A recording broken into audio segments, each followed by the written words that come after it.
Hi guys, Patharamattu സീരിയലിൻ്റെ ഒരു പുതുപുത്തൻ വിശേഷത്തിലേക്ക് എല്ലാവർക്കും സ്വാഗതം. അങ്ങനെ വിഷമൊക്കെ കലക്കിയ പാല് വെച്ചിരിക്കുകയാണ് നമ്മുടെ രേവതിയും അനാമികയും കൂടി.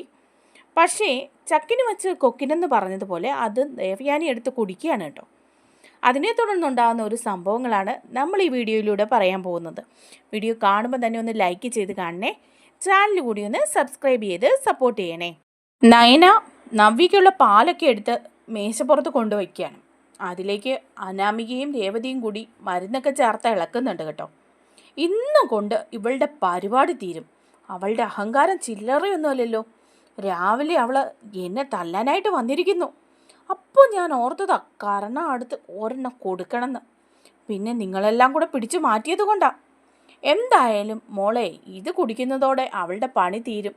പിന്നെ കുറേ നാളത്തേക്ക് നിറഞ്ഞ കണ്ണുകളുമായിട്ട് അവളങ്ങ് ഇരുന്നോളും. വേദന സഹിക്കാതെ അവളിന്ന് ഓടുന്ന കാണണം. പായസം കുടിച്ചിട്ട് നമ്മളെ ഇട്ട് കുറേ ഓടിച്ചതല്ലേ. അതേമേ, ഇന്ന് കൊണ്ട് തീരും. ഇന്ന് രാത്രി എന്തായാലും ഉറങ്ങാൻ പറ്റില്ലെന്നുള്ള കാര്യം ഉറപ്പാ. ഇവളെ ആശുപത്രിയിൽ കൊണ്ടുപോയി കഴിയുമ്പം അതിൻ്റെ സന്തോഷം കൊണ്ട് നമ്മളെങ്ങനെയാ ഉറങ്ങുന്നേ എന്നൊക്കെ പറഞ്ഞ് രേവതിയും അനാമികയും കൂടി ഇങ്ങനെ ചിരിക്കാൻ. എന്നിട്ട് അവരങ്ങ് മാറിപ്പോവാണ് കേട്ടോ. അതേസമയം നവ്യ വരുമ്പോൾ പാല് കൊടുക്കാൻ ആയിട്ട് അവിടെ പാല് വെച്ചിരുന്നതാണ്. ദേവയാനി റൂമിലെത്തുമ്പോഴേക്കും ജയൻ പറയുന്നുണ്ട്, താനെന്താ ഇന്ന് ഭക്ഷണമൊന്നും കഴിക്കാതിരുന്നത്? എനിക്കൊരു സുഖയില്ലായിരുന്നു ജയേട്ടാ.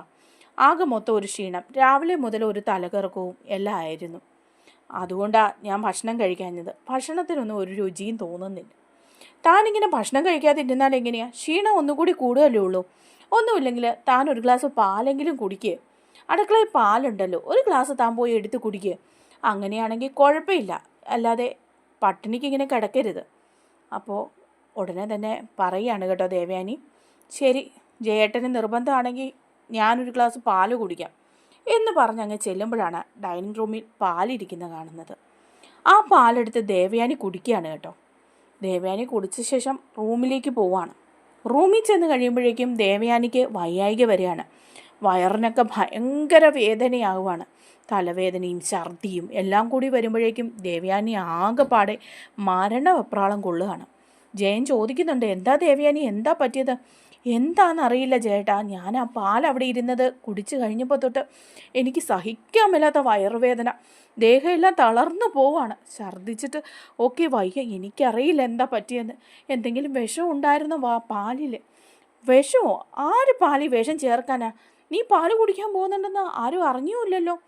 അയ്യോ എനിക്ക് വയ്യേ എന്ന് പറഞ്ഞ് ദേവയാനി കുഴഞ്ഞു വീഴുകയാണ് കേട്ടോ ജയൻ്റെ കയ്യിലേക്ക്. അപ്പോഴേക്കും എല്ലാവരും കൂടി ദേവയാനിയെ ഹോസ്പിറ്റലിൽ കൊണ്ടുപോവുകയാണ്. നയനെ അപ്പോൾ പറയുന്നുണ്ട്, എന്താ അമ്മ, എന്ത് പറ്റി, അമ്മയ്ക്ക് എന്ത് പറ്റിയെന്ന് ചോദിക്കുക. അപ്പം ജയൻ പറയുന്നുണ്ട്, അവൾക്ക് വയ്യായിരുന്നു. രാവിലെ മുതലേ ഒരു തലകറക്കവും ക്ഷീണവും ഒക്കെ ഉണ്ടായിരുന്നു. ഭക്ഷണം ഒന്നും കഴിച്ചില്ല. അതുകൊണ്ട് തന്നെ ഞാൻ പറഞ്ഞു അടുക്കളയിൽ പോയി പാലെടുത്ത് കുടിക്കാൻ. അവൾ പാല് കുടിച്ചിട്ട് വന്നതാ. കുടിച്ചിട്ട് വന്നു കഴിഞ്ഞപ്പോഴേക്കും ആകെപ്പാടെ ഛർദിയും വയറുവേദനയും എല്ലാം ആയിട്ട് തീരെ അങ്ങ് വയ്യാതായി. എന്ത് പറ്റിയതാണെന്ന് അറിയില്ല. ആ പാലിൽ എന്തെങ്കിലും, ആരാ അതിനെ ആ പാലവിടെ വെച്ചത്? അത് ഞാനാ പാലവിടെ വെച്ചത് നവ്യേച്ചിക്ക് കൊടുക്കാനായിട്ട്. നവ്യേച്ചി എന്നും വൈകിട്ട് ഒരു ഗ്ലാസ് പാല് കുടിച്ചിട്ടാണ് കിടക്കാറ്. ഞാനെന്നും നവ്യേച്ചിക്കായിട്ട് പാലെടുത്ത് വയ്ക്കാറുണ്ട്. അതാ വന്ന അമ്മ കുടിച്ചത്. എന്ത് പറ്റിയെന്നറിയില്ല, എന്താണോ എന്തോ എന്നൊക്കെ പറയാണ് കേട്ടോ. അപ്പോഴേക്കും നയനെ, എന്ത് പറ്റി അറിയില്ല, അമ്മയ്ക്കാണെങ്കിൽ രാവിലെ മുതൽ വയ്യായികയായിരുന്നു. ദേവയാനിയാണെ വേദന കൊണ്ട് കരയാണ് കേട്ടോ. അങ്ങനെ ദേവയാനിയും കൊണ്ട് അവരെല്ലാവരും കൂടി ഹോസ്പിറ്റലിൽ ചെല്ലാണ്. ഹോസ്പിറ്റലിൽ ചെന്ന് കഴിയുമ്പോൾ ടെസ്റ്റൊക്കെ ചെയ്തിട്ട് ഡോക്ടർ പറയുന്നുണ്ട്, ആ പാലിൽ എന്തോ ചേർന്നിട്ടുണ്ടായിരുന്നു, എന്തോ ഒരു വിഷമാണ്. അത് കഴിച്ചു കഴിഞ്ഞാൽ അബോർഷൻ വരെ സംഭവിക്കാം. അബോർഷനൊക്കെ വേണ്ടിയിട്ടുള്ള മരുന്നാണത്. കഠിനമായ വയറുവേദനയും തളർച്ചയും ഛർദിയും എല്ലാം ഉണ്ടാകാം. ആൾ വരെ തട്ടിപ്പോകാനായിട്ടുള്ള സാധ്യതയുണ്ട്. എന്തായാലും ഈ മരുന്ന് ദേവയാനിക്ക് ഏറ്റിട്ടുണ്ട്. അതിൻ്റെ എഫക്റ്റ് എത്രയായെന്ന് പറഞ്ഞാലും ഒരു 2 ആഴ്ചയെങ്കിലും തളർച്ചയായിരിക്കും. ശരീരത്തിൻ്റെ ഒരു വശം തളർന്നു പോകാൻ വരെ സാധ്യതയുണ്ട് എന്ന് പറയുമ്പം ജയനും ആദർശും നയനിയും ഒക്കെ വിഷമിക്കുകയാണ് കേട്ടോ. നയന പറയുന്നുണ്ട്, ആദർശേട്ടാ എന്താ ഇത്, അമ്മയ്ക്ക് എന്താ സംഭവിച്ചത്? അമ്മയ്ക്ക് എന്തൊക്കെയോ വയ്യായിക ഉണ്ടായിരുന്നു. പക്ഷേ ഇപ്പോൾ ആ പാല് കുടിച്ചു കഴിഞ്ഞപ്പോഴാണെന്നാണ് അച്ഛൻ പറയുന്നത് ഇത്രയധികം ബുദ്ധിമുട്ട് വന്നത്. അറിയില്ല, പാലിൽ എന്തോ ചേർത്തിട്ടുണ്ടെന്നല്ലേ ഡോക്ടർ പറഞ്ഞത്. പാലിൽ ആരെന്ത് ചേർക്കാനാ? നവ്യേച്ചിക്ക് കൊടുക്കാനായിട്ട് ഞാൻ എടുത്തു വെച്ച പാലാ അത്. അതിൽ ഞാൻ എന്ത് ചേർക്കാനാ? നീ എന്നും ചേർത്തെന്നല്ല പറഞ്ഞത്, പക്ഷേ എന്തോ ആ പാലിൽ ആരോ ചേർത്തിട്ടുണ്ടായിരുന്നു. വേറെ ആൾക്കാരുണ്ടല്ലോ വീട്ടിൽ, എല്ലാവരും പരസ്പരം ശത്രുക്കളുമാണ്. ഇനി നവ്യയ്ക്ക് എന്തെങ്കിലും ദോഷം വരാൻ വേണ്ടി ആരെങ്കിലും എന്തെങ്കിലും ചെയ്തതാണോ? അത് അപ്പച്ചിയെയും ആബിയെയും ഒന്നും വിശ്വസിക്കാൻ പറ്റില്ല. അവരും ചേർക്കാം. അബോഷനുള്ള മരുന്നായിരുന്നെന്നൊക്കെയല്ലേ പറയുന്നത്. അതുകൊണ്ട് നവ്യയുടെ വയറ്റിലെ കുഞ്ഞിനെ കളയാൻ അപ്പച്ചിയും അബിയും കൂടി ചെയ്തതാമേലെന്നില്ലല്ലോ. അപ്പം നയന പറയാണ്, നേര അബിക്ക് ഇന്ന് നവ്യേച്ചിയോട് ഭയങ്കര സ്നേഹമായിരുന്നു. പതിവില്ലാതെ നവ്യേച്ചിയെ കൂട്ടി നന്ദാവനത്തിൽ പോവുകയും അതൊക്കെ കണ്ടപ്പോഴേ ഞങ്ങൾക്കൊക്കെ തോന്നിയതാ, എന്താ ഇപ്പം അബി ഇങ്ങനെയെന്ന്. മുത്തശ്ശൻ അത് ചോദിക്കുകയും ചെയ്തു.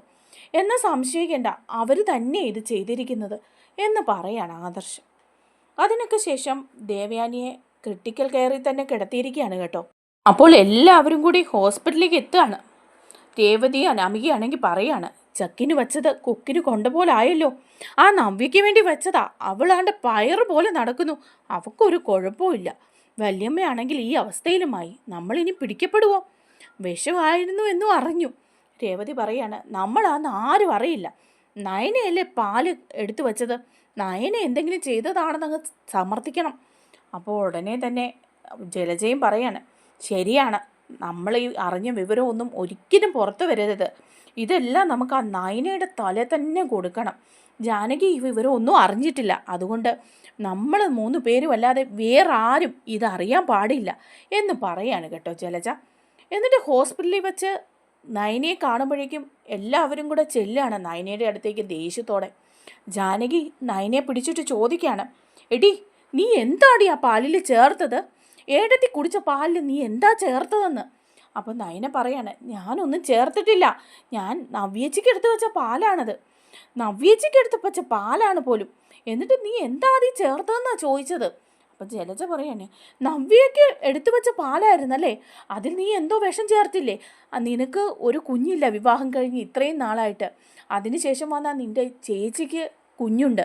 ആ കുഞ്ഞിനെ നശിപ്പിക്കാൻ വേണ്ടിയിട്ടല്ലേ നീ പാലിൽ വിഷം ചേർത്തത് അല്ലേടി? ഞാൻ അങ്ങനെയൊന്നും ചെയ്യില്ല. എൻ്റെ ചേച്ചിയാണ് നവ്യേച്ചി. നവ്യേച്ചിയുടെ കുഞ്ഞെന്ന് പറഞ്ഞാൽ അത് എൻ്റെ കുഞ്ഞിനെ പോലെയാണ്. അത് നവ്യേച്ചിക്ക് ഒരു ദോഷം വരുന്ന ഒരു കാര്യവും ഞാൻ ചെയ്യില്ല എന്ന് പറയാണ് നയന. അപ്പം ജലജ പറയാണ്, എൻ്റെ മോൻ അബി ഒരുപാട് ആഗ്രഹിച്ചു ഒരു കുഞ്ഞിന് വേണ്ടിയിട്ട്. ആയുസ്സും ആരോഗ്യത്തോടെയുള്ളൊരു കുഞ്ഞുണ്ടാകാൻ വേണ്ടിയിട്ടാണ് അവൻ മാലയിട്ട് വ്രതം എടുക്കുന്നത്. ആ കുഞ്ഞിനെ നശിപ്പിക്കാൻ ഇവളുടെ അസൂയ ചില്ലറയാണെന്ന് അറിയാമോ എന്ന് പറയാം. അപ്പോൾ രേവതിയും പറയാം, അസൂയെ കാണുമായിരിക്കും, ഇവള് മച്ചിയല്ലേ, അപ്പോൾ ചേച്ചിക്ക് കുഞ്ഞുണ്ടാകുന്നതിൽ കുശുമ്പ് കാണും, അതിനു വേണ്ടി ചെയ്തതാ. അപ്പം അനാമികയും പറയാ, നേരാ, കുശുമ്പിന് കൈയും കാലും വച്ചതാണല്ലോ ഇവര്. എല്ലാവരും കൂടി എടുത്ത് തലയിൽ കയറ്റി വെച്ചിരിക്കുകയല്ലായിരുന്നു, ഇപ്പം അനുഭവിക്കട്ടെ. അപ്പം നയന പറയാണ്, ദേ ആവശ്യമില്ലാത്ത കാര്യങ്ങൾ ആരും പറയരുത്. ഞാൻ മനസ്സുകൊണ്ട് പോലും വിചാരിച്ചിട്ടില്ല നവ്യേച്ചിക്കൊരു ദോഷം വരണമെന്ന്. പിന്നെ എന്താ, ഏഴത്തിയെ കൊല്ലണമെന്നാണോ നീ വിചാരിച്ചത് എന്ന് ചോദിക്കുകയാണ് ജാനകി. അമ്മ ആ പാല് കുടിക്കുമെന്ന് പോലും ഞാൻ അറിഞ്ഞില്ല. എന്തായാലും എന്താ, ഏടത്തി ആ പാല് കുടിച്ച് കിടപ്പിലായല്ലോ, നിനക്ക് സന്തോഷമായല്ലോ. ഇനി നിന്റെ അധികാരം എടുക്കാമല്ലോ അനന്തപുരിയിൽ. അച്ഛനും അമ്മയാണെങ്കിൽ നിനക്ക് സപ്പോർട്ടും അല്ലേടി എന്നൊക്കെ ചോദിച്ച് നയനെ എല്ലാവരും കൂടി അങ്ങ് ചീത്ത പറയാണ് കേട്ടോ. നയനയാണെങ്കിൽ അവിടെ നിന്ന് പൊട്ടിക്കരയുന്നുണ്ട്. ഇതിന് മുമ്പുള്ള ഭാഗം ഞാൻ വേറൊരു വീഡിയോയിൽ ഇട്ടിട്ടുണ്ട്, അത് ഞാൻ എൻ സ്ക്രീനിൽ ഇട്ടേക്കാവേ. വീഡിയോ ഇഷ്ടമായാൽ എല്ലാവരും ഒന്ന് ലൈക്ക് ചെയ്യണേ, ചാനൽ കൂടി ഒന്ന് സബ്സ്ക്രൈബ് ചെയ്ത് സപ്പോർട്ട് ചെയ്യണേ. താങ്ക്